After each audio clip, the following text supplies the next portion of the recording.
Hello बच्चों, let's read the question. So in this question, a transformer is employed to convert DC into AC, convert AC into DC, obtain a suitable DC voltage, obtain a suitable AC voltage. तो हमारे को बताना है कि कौन सा option correct होगा। ठीक है, तो सबसे पहले हम देखते हैं कि जो ट्रांसफर होता है वो एम्प्लॉयड टू कन्वर्ट करने के लिए। सो सबसे पहले हम इसका की कॉन्सेप्ट देखते हैं। अब देखिए, हम जानते हैं कि जो ट्रांसफार्मर होता है वो increase and decrease the voltage और करंट ऑफ द सर्किट।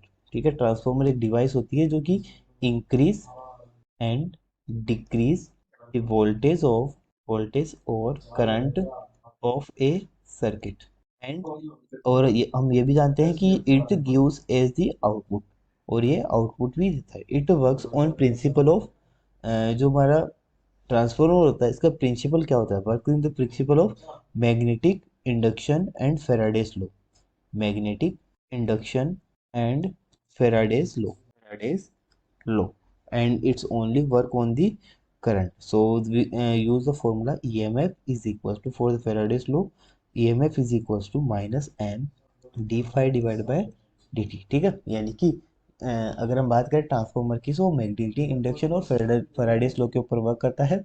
और हम जानते हैं कि मैग्नेटिक इंडक्शन के अंदर ईएमएफ जो होता है minus N d phi by d t होता है। तो इसी फॉर्मूले की हेल्प से इसको सोल्व करने वाला है। अब देखिए, ट्रांसफार्मर जो होता है, इस डिवाइस कैन इंक्रीज और decrease the voltage of a circuit as per requirement. So in consist of primary coil and secondary coil. The primary, अगर हम बात करें ट्रांसफार्मर की, तो इसमें टू टाइप्स की कोइल्स होती है, primary coils and secondary coils.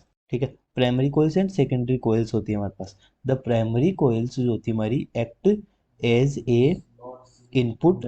जो प्राइमरी कोइल्स होती है input, as a input work करती है, और जो सेकेंडरी होती है एज ए आउटपुट वर्क करती है। ठीक है, तो it can also be use increase और डिक्रीज करंट इनपुट करंट।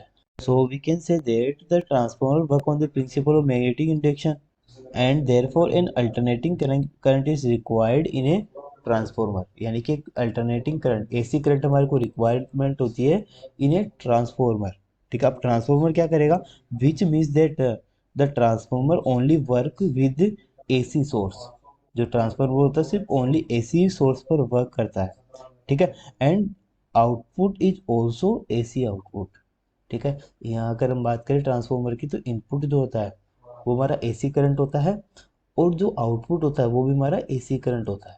ठीक है, ये ओनली वोल्टेज को अप एंड डाउन करने के यूज में आता है। सो हम कह सकते हैं कि transformer obtain the required AC voltage और करंट। जो हमारे को रिक्वायरमेंट होती है एसी वोल्टेज की, वो उसको हमारे को प्रोवाइड करवाता है। तो देखते हैं कौन सा ऑप्शन करेक्ट होगा। कन्वर्ट डीसी टू एसी, ये ऑप्शन गलत है। एसी टू डीसी, ये भी गलत है। Obtain a suitable DC voltage, ये भी गलत है। ऑप्शन डी हमारे यहाँ पर करेक्ट हो जाएगा, obtain suitable AC voltage. So hope you understand the solution. Thank you.